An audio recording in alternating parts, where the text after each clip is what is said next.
नमस्कार। हाँ। आजकल ना वजन घटाने वाली कुछ इंजेक्टेबल दवाओं की बहुत चर्चा हो रही है। सेमैग्लूटाइड, टिर्ज़ापिटाइड हाँ, बिल्कुल। और क्लिनिकल ट्रायल्स में तो इनके रिजल्ट्स कमाल के रहे हैं। वही तो। लेकिन सवाल ये है कि जब हम आप जैसे आम लोग इन्हें इस्तेमाल करते हैं, जी, तब भी क्या ये उतनी ही असरदार होती हैं? ये बहुत जरूरी सवाल है। और इसी को समझने के लिए पता है, अमेरिका में क्लीवलैंड क्लिनिक के रिसर्चर्स ने एक स्टडी की है। अच्छा। हाँ, ओबेसिटी जर्नल में छपी है। हम्म। उन्होंने क्या किया कि 2021 से 23 के बीच ओहायो और फ्लोरिडा में जिन लोगों ने ये दवाएं लीं, हम्म। उनके इलेक्ट्रॉनिक हेल्थ रिकॉर्ड्स देखे, हम्म। हजारों मरीजों के। तो मतलब ये लैब वाली कंट्रोल्ड दुनिया नहीं, एकदम असल जिंदगी के आंकड़े हैं। बिल्कुल। तो आज हम इसी की पड़ताल करेंगे, समझने की कोशिश करते हैं कि भाई असल दुनिया के नतीजे ट्रायल से इतने अलग क्यों हैं और कौन सी बातें हैं जो इसमें अहम रोल निभा रही हैं। देखिए, तो सबसे मुख्य बात सामने आई है स्टडी में, वो शायद थोड़ी थोड़ी चौंकाने वाली हो सकती है। अच्छा, वो क्या है? पाया ये गया कि असल दुनिया में जो मरीज ये दवाएं ले रहे हैं, उनका वजन उतना कम नहीं होता जितना क्लिनिकल ट्रायल में बताया गया था। मतलब काफी कम घटता है। अरे, यानी जो उम्मीदें बांधी जाती हैं ट्रायल से, वो असलियत में पूरी तरह खरी नहीं उतरती। हाँ, कुछ वैसा ही। तो इसकी वजह कुछ पता चला कि ऐसा क्यों हो रहा है? वजह हैं और काफी सीधी हैं, पर बहुत महत्वपूर्ण। सबसे बड़ी बात जो सामने आई वो है दवा का इस्तेमाल जारी न रखना। लोग बीच में छोड़ देते हैं। हाँ, बिल्कुल। कई मरीज तो बहुत जल्दी, मतलब शायद 3 महीने के अंदर ही दवा लेना बंद कर देते हैं। सिर्फ 3 महीने? हाँ, या फिर कुछ लोग थोड़ा बाद में, जैसे 3 से 12 महीने के बीच छोड़ देते हैं। और दूसरी बड़ी वजह है दवा की सही डोज ना लेना, खासकर जो मेंटेनेंस डोज होती है वो कम लेना। ओके। रिसर्चर्स ने साफ देखा कि ये दोनों ही चीजें जल्दी छोड़ देना या कम डोज लेना अच्छे वजन घटने की संभावना को कम कर देती हैं। तो मतलब दवा में पोटेंशियल तो है, पर असली चुनौती है उसे लगातार और सही डोज में लेते रहना। सही पकड़ा। लेकिन क्या स्टडी में ये भी पता चला कि किन लोगों को ज्यादा फायदा हुआ? मतलब कौन से फैक्टर्स थी जो अच्छे नतीजों से जुड़े थे? हाँ हाँ, बिल्कुल। स्टडी ने उन फैक्टर्स की पहचान की है जो 1 साल के बाद 10% या उससे ज्यादा वजन घटाने से जुड़े थे। जैसे कि? सबसे पहला और सबसे जरूरी फैक्टर तो यही था, इलाज को जारी रखना। जिन्होंने जल्दी दवा नहीं छोड़ी, उनका वजन जाहिर है ज्यादा घटा। ये तो खैर उम्मीद के मुताबिक ही था। हाँ, ये तो लॉजिकल है। और इसके अलावा दवा की ज्यादा मेंटेनेंस डोज लेना, ये भी एक अहम फैक्टर निकला।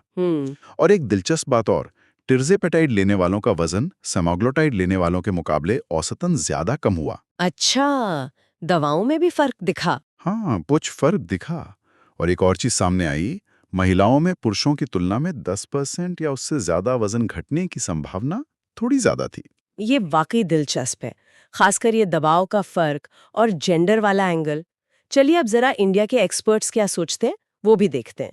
चेन्नई के डॉक्टर वी मोहन हैं, जाने माने डायबिटोलॉजिस्ट। उनका क्या कहना है इस पर? देखिए, डॉक्टर मोहन के लिए ये नतीजे कोई बहुत हैरानी वाले नहीं हैं। अच्छा। उनका कहना है कि ये अपेक्षित था। क्लिनिकल ट्रायल में क्या होता है कि मरीजों पर बहुत फोकस रहता है, लगातार फॉलो अप, मोटिवेशन, दवा टाइम पर लो, सब कुछ। हाँ, पूरा सपोर्ट सिस्टम होता है। बिल्कुल। लेकिन असल दुनिया में, खासकर जब मरीज खुद अपनी जेब से पैसे खर्च करके दवा खरीद रहा हो, तो कहानी बिल्कुल बदल जाती है। वहां मरीज का दवा को नियम से लेना, जिसे हम एडहेरेंस या अनुपालन कहते हैं, वो ट्रायल के मुकाबले बहुत कम होता है। ये तो बहुत प्रैक्टिकल बात है। मतलब दवा कितनी भी अच्छी हो, अगर मरीज उसे ठीक से लेगा ही नहीं तो असर कैसे दिखेगा? एकदम सही। डॉक्टर मोहन ने इसकी तुलना कोलेस्ट्रॉल या डायबिटीज की दवाओं से की है। जैसे आप स्टैटिन लेना बंद कर दें तो कोलेस्ट्रॉल वापस बढ़ जाता है ना। हाँ। या डायबिटीज की दवा छोड़ें तो शुगर बढ़ जाती है। वैसे ही इन वजन घटाने वाली दवाओं का असर भी तभी तक है जब तक आप इन्हें ले रहे हैं। दवा बंद, असर खत्म। समझ गया। और दिल्ली के डॉक्टर अनूप मिश्रा का क्या कहना है? वो इसे रियलिटी चेक बता रहे हैं। हाँ, डॉक्टर मिश्रा भी मानते हैं कि ये स्टडी हमें हकीकत का आईना दिखा रहे हैं। उनका तो ये भी मानना है कि इंडिया जैसे देश में दवा बीच में छोड़ने की दर शायद और भी ज्यादा हो। ओह, क्यों? यहाँ सिर्फ दवा के पालन की बात नहीं है, 2 और बड़े मुद्दे हैं। एक तो इन दवाओं की कीमत, ये बहुत महंगी है। हाँ, ये तो है। और दूसरा, डाइट और एक्सरसाइज को लेकर जो सलाह दी जाती है उसे फॉलो न कर पाना। लोगों की अपनी मजबूरियां होती हैं, आदतें होती हैं।